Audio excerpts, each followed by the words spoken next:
presents Scratch a Track, the podcast where we debate which track to scratch off some of the most known and unknown albums of all time.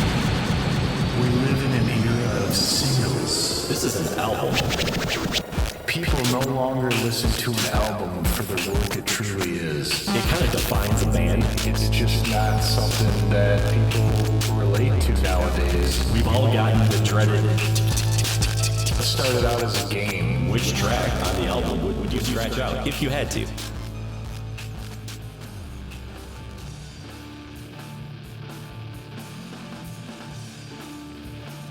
Hello, ladies and gentlemen. Welcome to another exciting episode of Scratch a Track presented by the Dude and Grimm Show.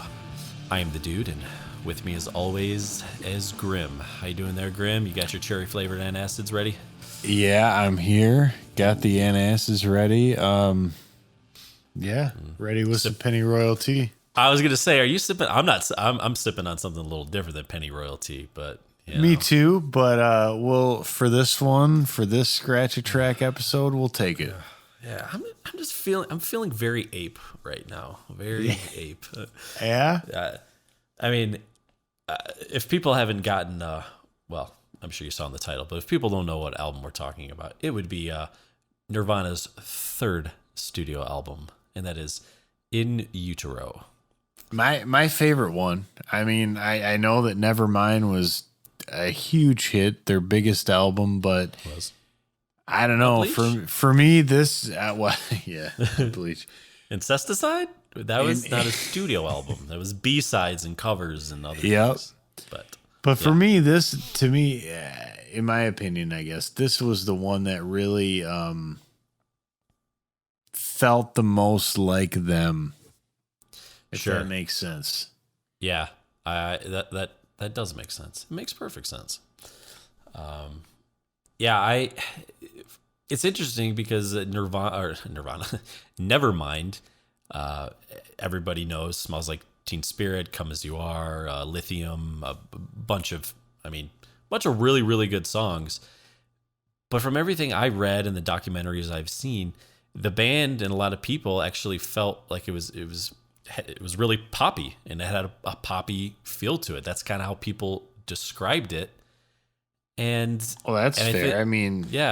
I think Nirvana, they had a problem with that. Kurt didn't like that. Really. Well, dude, you've listened to Bleach, right? I mean, Bleach is about as far. I mean, despite the fact that it's almost the same band, I don't think Grohl had become the drummer yet on Bleach. No, I don't think he was somebody. That was another dude. But those two albums are very far apart because although, both really alternative rock and all this stuff, especially for that time, I mean, Bleach was way, way underground compared to Nevermind. I mean, Nevermind was palatable for the masses, and Bleach was not.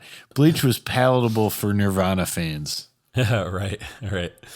Yeah, and that's where I think In Utero really came back into the Nirvana fans, and I think everything that's been said and reported, Cobain, and not just Cobain, but I think he's the one who he struggled with fame and the popularity a whole lot more than Dave Grohl and Chris Novoselic.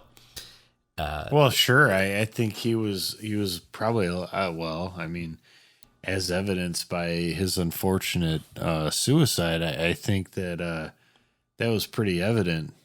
Yeah, that he just struggled more. That he had a lot more, maybe demons to wrestle with than the others.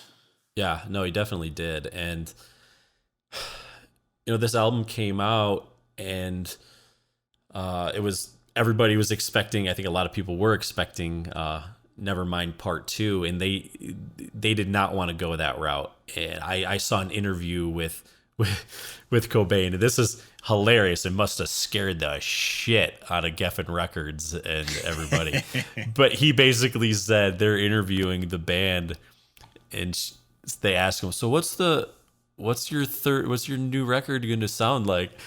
And Kurt just turns to him, or whoever the interviewer is, and says, I think we're gonna lose a lot of fans with this album. I like that because that takes some balls to say that. It does. But I will say he may have struggled with fame, but in that moment he definitely used it to his advantage because you can't say that. Like you can't. So yeah, I mean we can talk all about Kurt, the sadness, his struggle in tough times, but let's actually get into the album a little bit.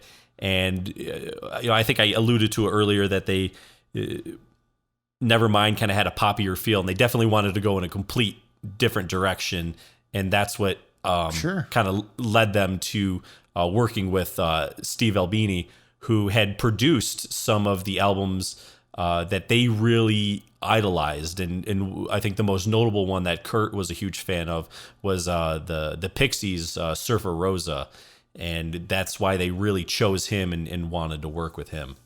Yeah. Yeah, I think that's a good place to start.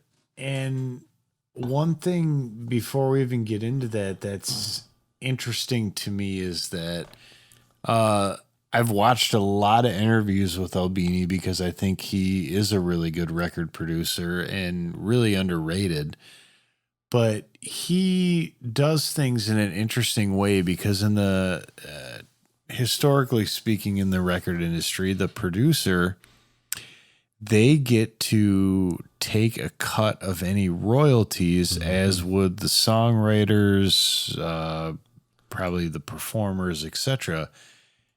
When they recorded this album, Albini worked for a flat rate of $100,000, did not take percentage points, and I believe he's quoted as basically saying that you wouldn't continue to pay a plumber every time like your plumbing works. He did a job, right, and that was it.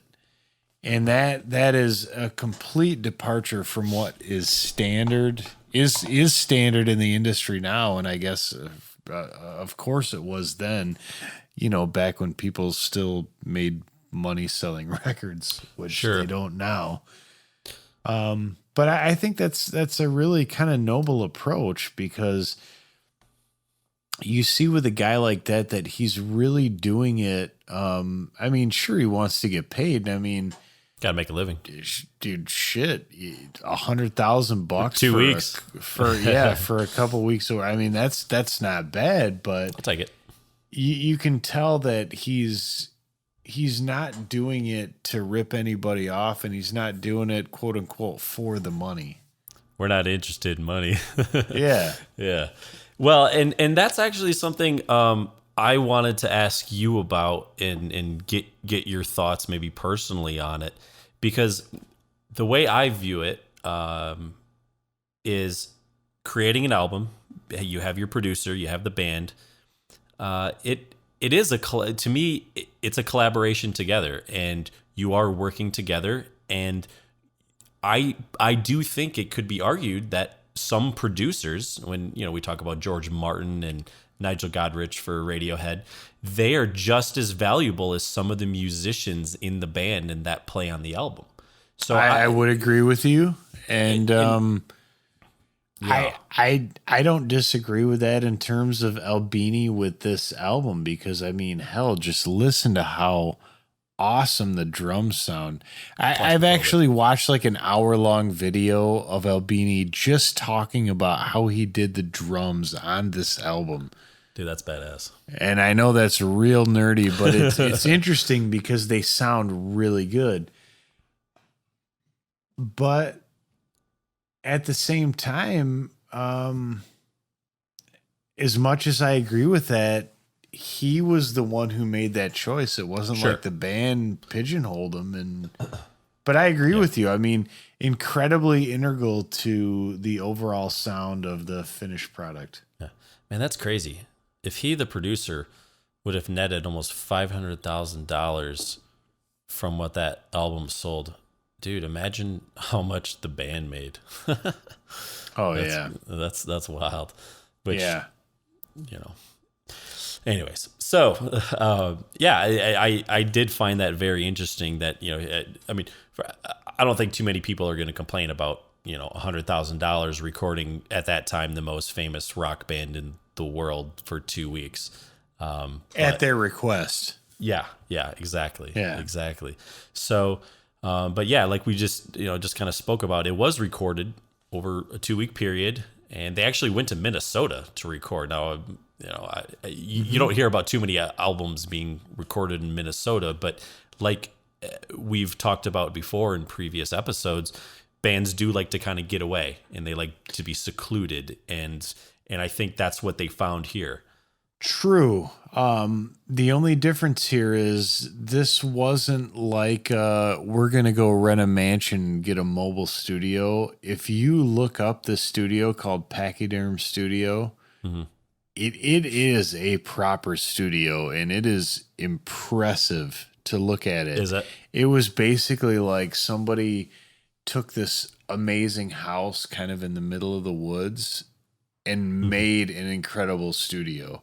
So, I mean, they didn't just like go to a house, but at the same time, in a way, I guess they kind of did, because they got away, but they just went to a proper marriage of a studio and a house. So probably the best of all worlds. Sure. Yeah. And from my understanding, it was Albini, it was the band. And that was it. Well, Courtney, lovely Courtney. Oh yeah, Courtney Love. yeah.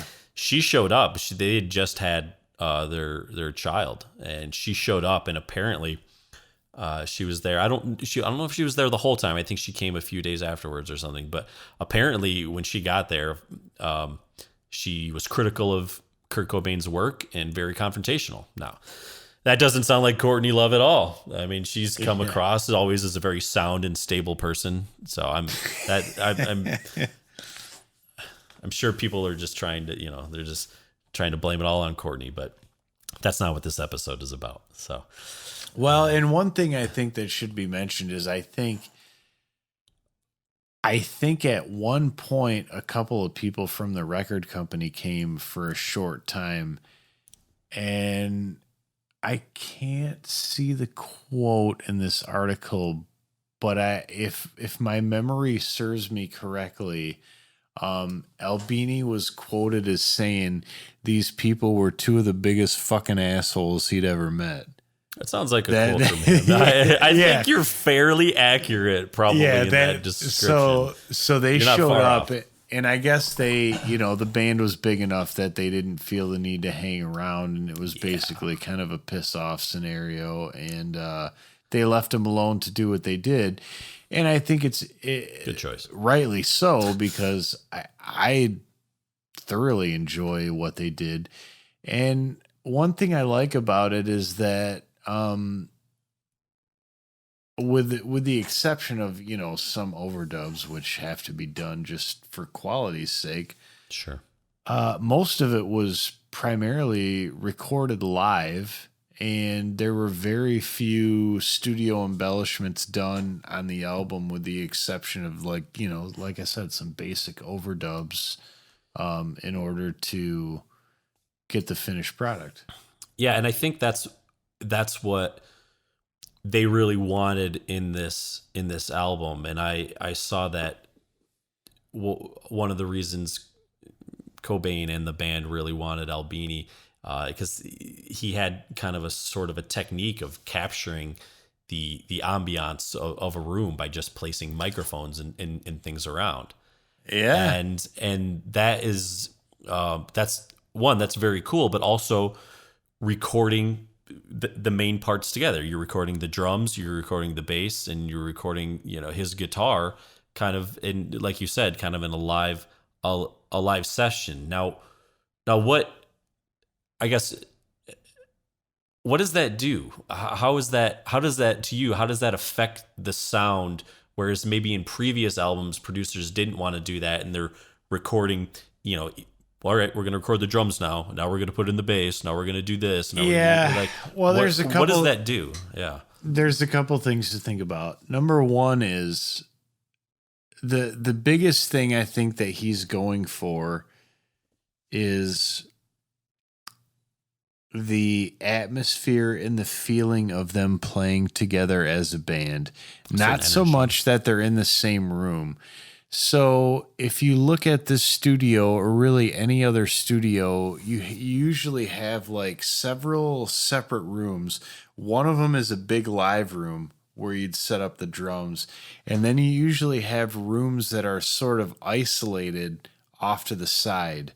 And in those rooms, and again, I don't know because I wasn't there, but my gut would tell me that you would set up like, let's say the bass amp in one room and the guitar amp in another, so that you could record all these things simultaneously, but still have some amount of flexibility in terms of mixing, because you're not going to get bleed between everything. Because that bleed's a son of a bitch. I mean, it can ruin a recording.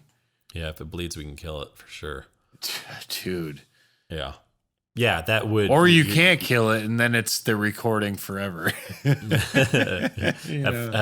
fun with that. Yeah, it's like It's like pulling apart a grilled cheese sandwich. Yeah, it shit ain't gonna work, man. Yep. So basically, dude, this. In listening to the album, I guess I'm not surprised there wasn't a whole lot. I mean, we'll get in maybe a little bit to the, I know we will get into this a little later, of the mixing kind of fiasco they had to go through, but with the record company. But in a 2-week period, they recorded the album and mixed the album. Albini did that. So they recorded it, and then he was able to mix it within 5 days. And he was kind of known for being able to mix an album very, very quickly. Now, legend has it, they sent tapes out and things out to the record company. Record company listened to it, and as this happens, I think more times than not, especially back in this era, they were not pleased with what they were given and the mix. And so they brought in another producer mixer. I believe his name was Steve Litt, who had worked with REM on a lot of their stuff. And if you can imagine, REM, at least the stuff that I listened to, they have exactly Nirvana. It's not a Nirvana, yeah. And they have a very clean sound. Yes. And so this is quite the opposite. Quite the opposite, sure. Very claustrophobic, kind of. Very claustrophobic, you know? Yes, yeah. It feels like I'm locked in a closet sometimes in a straight jacket. Oh, yeah. Yes. But so they basically brought him in, from my understanding is he completely remixed the 2 singles from the album, which were Heart-Shaped Box and All Apologies. And then he also, I don't know if he remixed the whole album, but he definitely made adjustments to a lot of the other songs. Yeah. Sorry. Yeah, no. And I think you and I have discussed, we've both listened to, and for the listeners out there, if you go and there is a deluxe edition of In Utero, and you can find that on Apple Music and probably Amazon Prime as well. You can actually listen. You can listen to the 93 Steve Albini mixes of those 2 songs. And my initial impression of their sound was, I felt the drums, as great as a drummer Dave Grohl is, they were really in front of Kurt's vocals, and his vocals were definitely a little more in the background. And I don't know if I'd say they were, maybe they were drowned out. So there is a part of me that understands why the record company might have a little bit of a gripe. I mean, this is, there is some artistic liberty that you're going to take in creating this and mixing, but there is a part of me that I get it. You don't want to cover up the lead singer's vocals when that's what, as a company, record company, you're trying to push that and sell that. Yeah, you're making a product, and yeah, I get that. I agree with you. I have also listened to Albini's mixes. The one that really comes to mind is Heart-Shaped Box, and I agree. I think for the most part, it was it was very similar. Similar enough that I have a hard time thinking that the record company really had to call somebody else in to finish the job, but regardless, that's what happened. Yeah. But yeah, the drums are a little more in front. And the one thing I noticed was the guitar solo had this kind of like this pulsing tremolo effect on it that to me was not as pleasing as the version that we all know and love. Which if we're going to go that route, we could almost get into, I don't know that I'd say some of the other controversy of the album, but boy, do I remember that video as a kid and watching that video and being like, holy shit, I hope my parents do not don't see walk this in, video because it is fucked up. It's like, wait, this is the CD I just bought you? This is what you're listening to? Yeah. Yeah. So there's an old guy with a Santa Claus hat on a cross and a kid and a KKK out. I mean, it was a rough video. I have to imagine that whoever made that, Anton Corbin. Yeah. I don't know much about him, but he's a part of that DVD set I have, with Mark Romanek and a couple other guys. Really? And Okay. Michel Gondry, his work. That's one of his videos, and it's really dark. I mean, it sets a tone. It really sets a tone, and it is dark as shit, but memorable. Yeah, it is definitely memorable, and it's kind of hard. I mean, I love analyzing things, and I do have like a film background. I wouldn't know where to begin as far as like breaking down, God, that video. But yeah, I mean, he had done, Corbett. Yeah, I'm just looking here. Tell me that he did. Oh shit! Tell me he did. What is it for Soundgarden? Black Hole Sun. Black Hole Sun. I don't see that on here. Because, geez, I would definitely believe that he did that one. So this is some of the ones he's done. He's worked with Depeche Mode on 3 videos. He did U2's 1 video, Nirvana, Heart Shaped Box. He did Henry Rollins' Liar, Metallica, Hero of the Day, and Metallica, Mama Said. Who else? U2, Electrical Storm, video of The Killers, Echo and the Bunnymen, Joni Mitchell with Peter Gabriel, My Secret Place. I mean, visually, just from an artistic visual standpoint, you take the content maybe away if you're able to do that. It's a great video. It's very well done. Oh yeah, it's for what it is. Sure. It's just I just, to be honest, I just don't know what the hell it's saying. Well, you're right, and I mean, I can only relate myself back to being the age that I was when this video would come on, and just thinking, Jesus, I hope my parents don't see me watching this shit. Like yeah, because they would, Yeah, I can agree with that. Yeah. But anyways, all of a sudden you come home from school the next day and MTV's canceled, right? Oh, dude, yeah. I don't know if you could do that in that day, but shit, cable would be canceled. Yeah, right. I think you could. So. Yeah, that was just a dark one, man. Yeah. Like, I think probably I would argue maybe the darkest video that I can remember from the MTV era. Because Closer was a real dark one too, but it didn't. Yeah. It didn't quite show that some of the stuff that one did. But well, that's the thing. It's kind of like Spinal Tap, Smell the Glove, right? The question is whether she was the victim, right? And so, in Closer, Trent Reznor's the victim, right? Yeah. What's wrong with being sexy? Exactly. Yeah. So whereas when you look at Heart Shaped Box, like you got this old dude and this little kid, and Yeah, you're that just can go, like that can go bad places real quick. Anyways, getting into the tracks. Yeah, getting into the tracks. So, yeah, of course, this went to number one right away. It sold 15 million copies, blah, blah, blah, of course. First off, like, before we get into the overall impression of the album, to me, it's I personally have to be in the mood to listen to this. This is not the type of album, you're going to put on, with the family in the car on your way to grandma and grandpa's house for Sunday afternoon dinner, right? I typically listen to this album by myself. Yeah, exactly. And I love it for that. But yeah, I think I have listened to some of it with my youngest daughter, but I mean, probably not like a radio-friendly unit shifter. No, I haven't gotten to that one yet, huh? You haven't shown her the heart-shaped box video? I mean, Listen to the song. Yeah. Well, not the video. Yeah, not the video.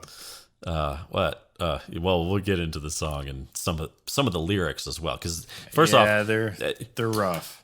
And the album tracks. Before we can get into the songs, the names of the tracks on this album, I love because they are just so weird and different. Yeah. And they're just fun to say because they just are.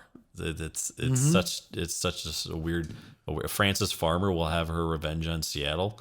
I mean, yeah, it's like, God, how'd you come up with that one? Which I do have an idea of how they came up with it. But so getting into the album here, brother.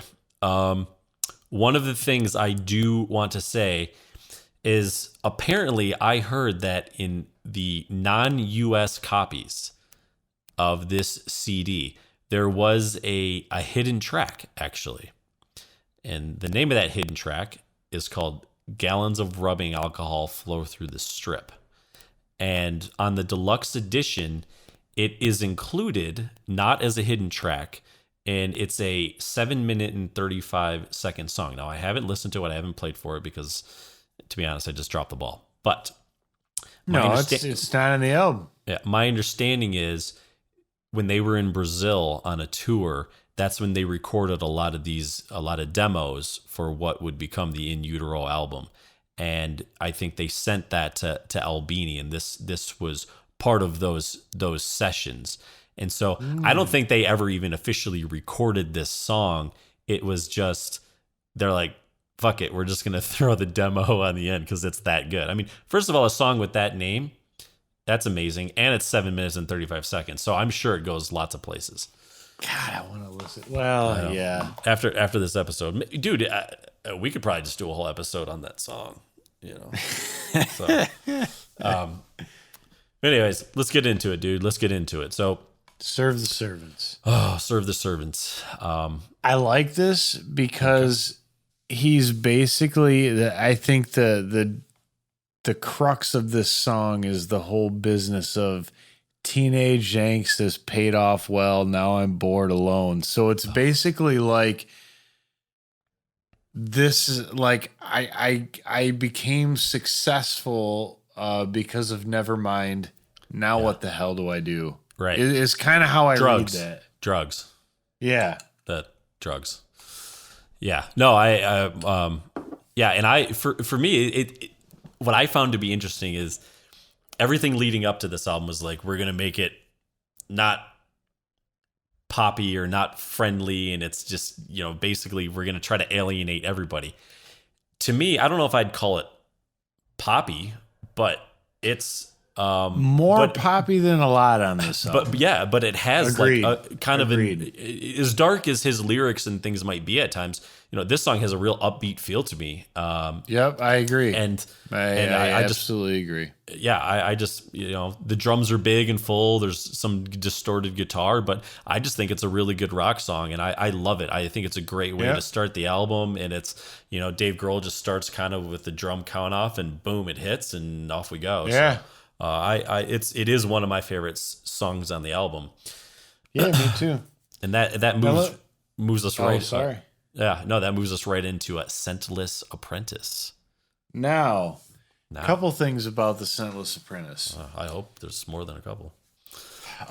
Number one, I do like the song.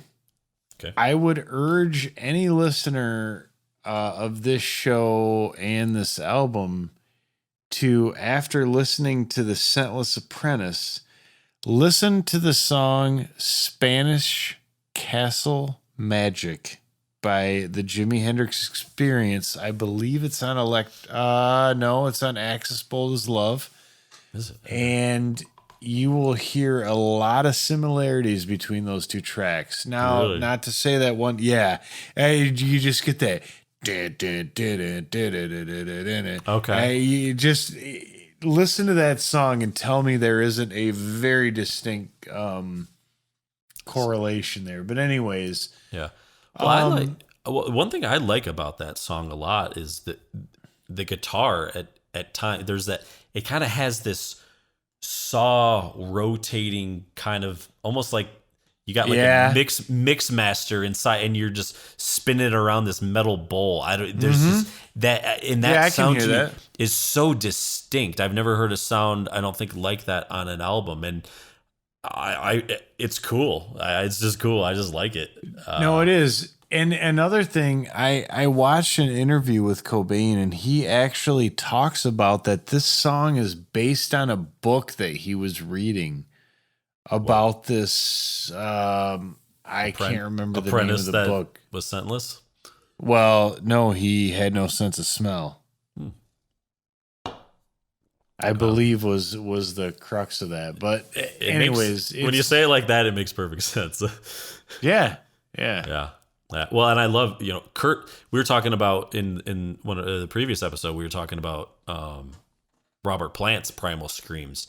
Kurt lets out some primal screams in this one, saying "go away" multiple times. Now, if that's not a sign, I don't know what is.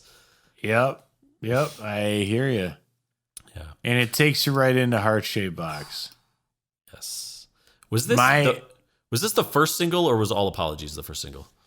No, this was this the one first. was. Okay. Because this was the music video. And dude, despite rock radio ruining so many singles, I can still listen to this song over and over and over again. Like, I love this song. Dude, it is a really so dark, and it's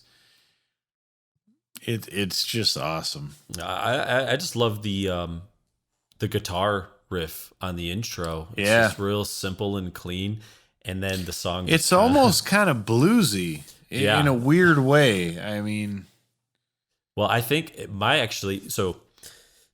Spoiler alert: this will not be my scratch. My actual favorite part of the whole album is, I believe, about 2/3 of the way through the song, there is that that guitar. I don't know what it is. The guitar really just rings out. It rings out and it holds it for a while. But then there's that. It's like a cut. It's a chop that just comes in and almost kind of skips.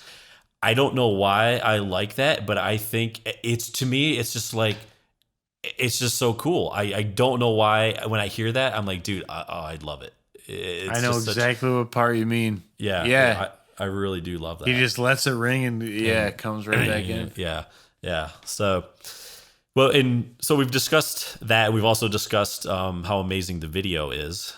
Yeah. That leads us into number 4, Rape Me, which I can automatically see from the beginning that can be very putting off to some people. This, we should say, I don't believe this is anything about any sort of physical rape. This is emotional. It's like the media is, as far as I've ever understood this. Yeah, and it makes sense. They made it big. They became the biggest band in the world, and this was just kind of a big fuck you to all of them, because all these people, when you make it that big, they want to know you, they want to interview you, they want a piece of you.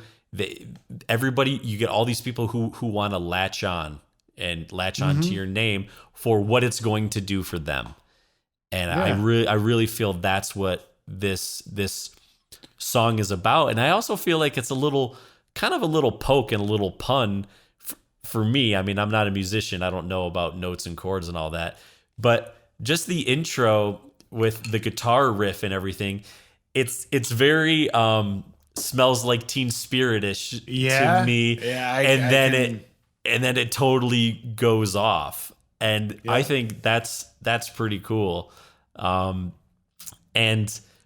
another cool thing about this song is at the 1992. Now I don't know exactly why the times are, but at the 1992 MTV Music Awards, they wanted to play this song, so it must have been in creation at that point. I think MTV said no.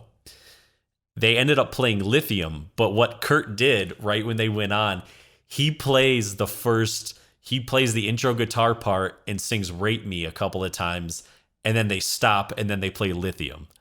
And that's that's so sweet. And that's just so like, yeah, because we can suck it, right? Yeah. I just thought it was really, really cool. So if you can YouTube that and look up the Nirvana 92 MTV Music Awards, and it'll show you that clip. It's just really funny. I will. That's pretty awesome. Yeah, it's really funny to me. So moving on, Grimm, moving on.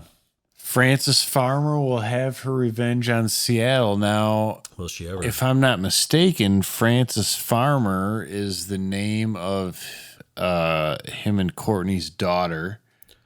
Frances is. I don't know. No, actually, I will correct you. I don't know if it's Frances Farmer. Frances Farmer was actually she was an actress.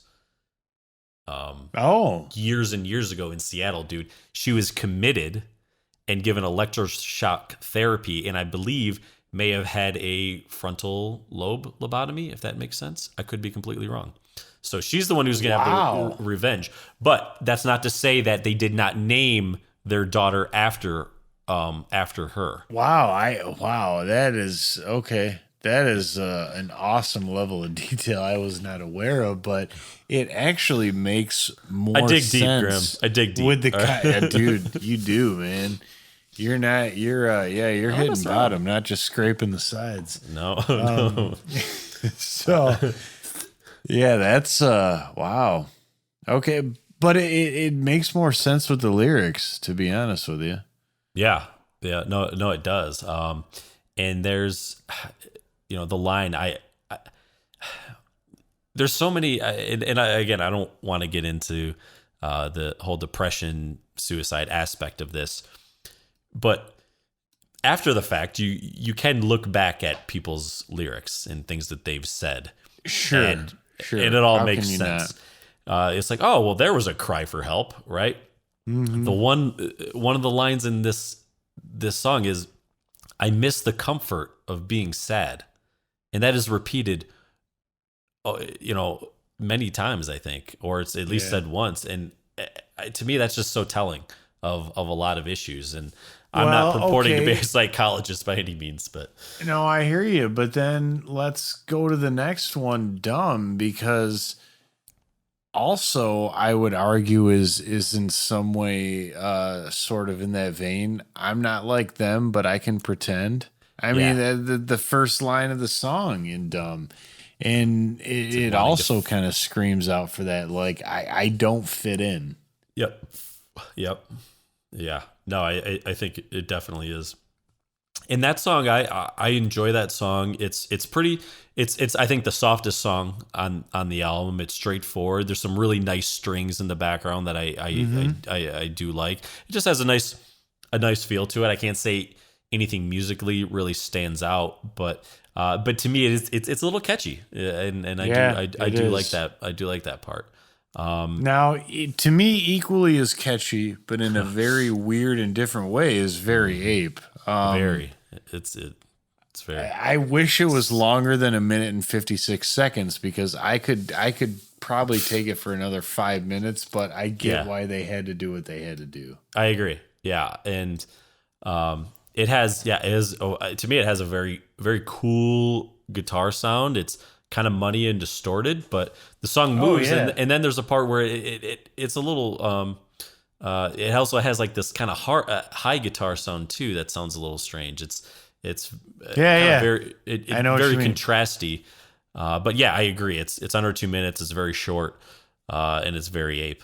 So, But dude, they made up for it with Milk It because, milk it. dude,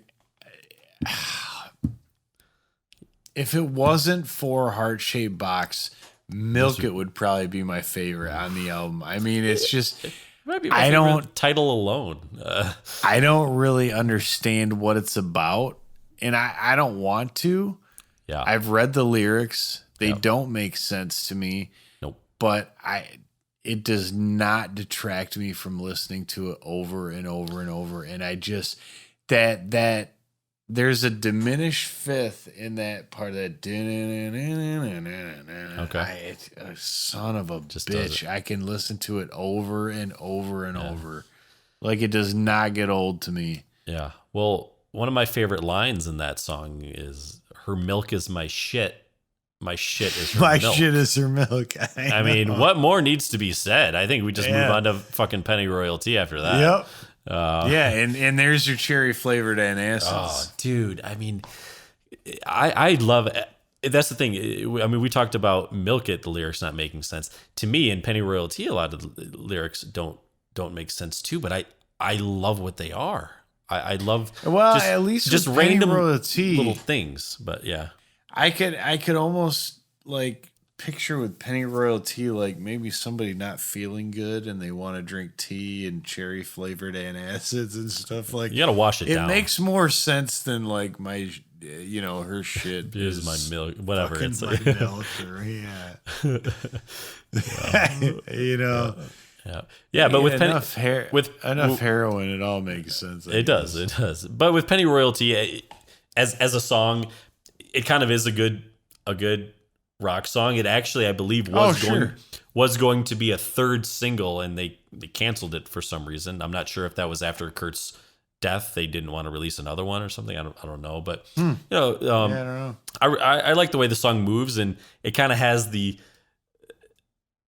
classic Kurt raspy vocals. I agree. To me, it is an absolute classic Nirvana song, no question. Yeah. Moving on to the next one, Grimm. Another radio friendly unit shifter. Just another classic title, and I love the title. I don't really know what else to say, but I mean I love it's got a great driving guitar part, and it's kind of all over the place. I'll be honest, when that song starts, I've played guitar my whole life. And I've had an electric guitar since I was 11 or 12 years old. And dude, I don't understand how to get feedback like they got at the beginning of that song, where it's just like, I can't do it, man. It doesn't make sense. Like, I don't know how loud do you have to turn your amp up to get that kind of feedback? Dude, some things in this world just weren't meant to be replicated. That's what it is. Yeah. And that's where you get that isolation room with like your amp just as loud as it could go, and you just hold your guitar up to the window and dude, you take it to 11, man. One louder. Take it to 11. Dude, at least. Speaking of one louder, Tourette's. Yeah. Or speaking of 11, I should say Tourette's. Yeah. I like this one. It's really kind of weird and short and dark, but they do a really cool version of it. Also on their live album Muddy Banks of the Wishkah, which they affectionately call out the title as The Eagle Has Landed. Ooh, interesting. But I don't know, there's something about it I like. It's really it's just really heavy and unapologetic and just driving. Yeah. Well, I love Dave Grohl's drumming on this song. I just think he totally kicks ass, and then there's just like lots of screaming and stuff going on. And really, what more do you need? Quintessential Nirvana, yeah. I mean, dude, like Kurt said, we're gonna lose some fans with this album. I have a feeling a lot of the fans probably weren't listening to this one on repeat. They probably just skipped right over to our next track, which was the second single, and pretty awesome. All Apologies. Yeah. Yeah, I mean, Take it home, Grim. shit. As someone who likes all the weird tracks on this album, I mean, I don't know how you couldn't like this song. It is just, it was a radio hit for them. It was a radio-friendly unit shifter, that's for sure. Yeah, I don't necessarily remember it being on MTV. Yeah, I don't know if there's a video. There might be a video. I don't remember a video for this, but I mean, the song's always been on the radio, and it's a good song. I don't particularly care for the radio, but every time I've heard it on the radio, I turn it up. It's a classic Nirvana song, and honestly, a really good way to end an album that, in a lot of ways, could be a little off-putting to some people. I love it, but I can see why it's not for everyone. You know, it's interesting because I'm wondering if this was this day and age where people don't really make music videos anymore, and there's not. I mean, there's singles, but let's just say there was no music video or there were no singles, and you're a Nirvana fan of Nevermind, and you buy this album and you put it on. I wonder if you make it this far. You know, well, because there are some landmines, dude. Like, there are that some could turn you off. landmines. Now, in the days of true LPs, like true vinyl records, maybe you didn't. But you know as well as I do, because I bought a couple CDs in my days that I thought were turds. But I'll at least skip to each song and give them somewhat of a listen. I was just like, give them 10 seconds. Like, dude, if they don't get you with the intro, you're kind of like, next one. But you'd catch them with the intro, All Apologies. I mean, to be fair, you would. Oh, I would. Yeah, it did for me. So. Yeah. So that brings us to our scratches, dude. All right, screwdrivers out, bro. Yeah. Man, you know, I remember saying with the Gray album, with Danger Mouse, that might have been my toughest album to pick.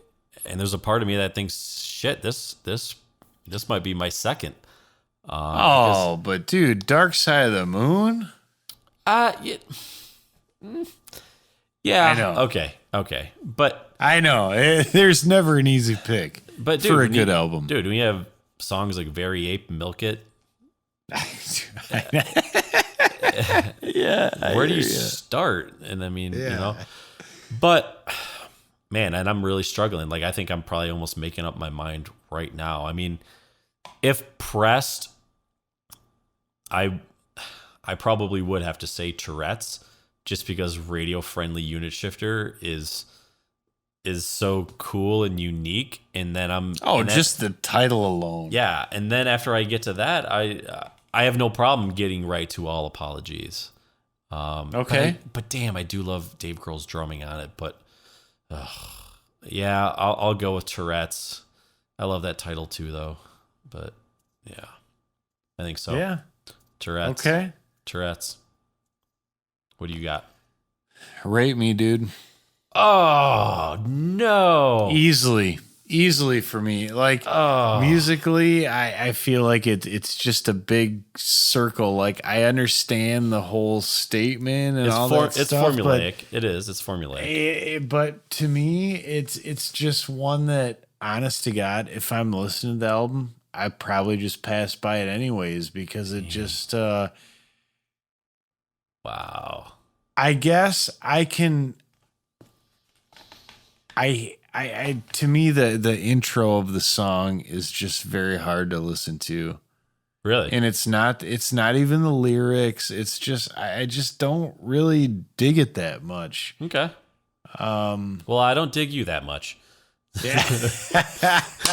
Fair enough, dude. Right now. But yeah, that's one I can skip. Yeah, that's fair. No, I get it. Sure as shit isn't going to be Francis Farmer will have Revenge on Seattle. No. You know, if there's another one, I probably, and I say this now, there was a time where I probably would never skip it, but one that I would throw in there for myself would be Dumb. Oh, really? Okay. Yeah, I've always liked them.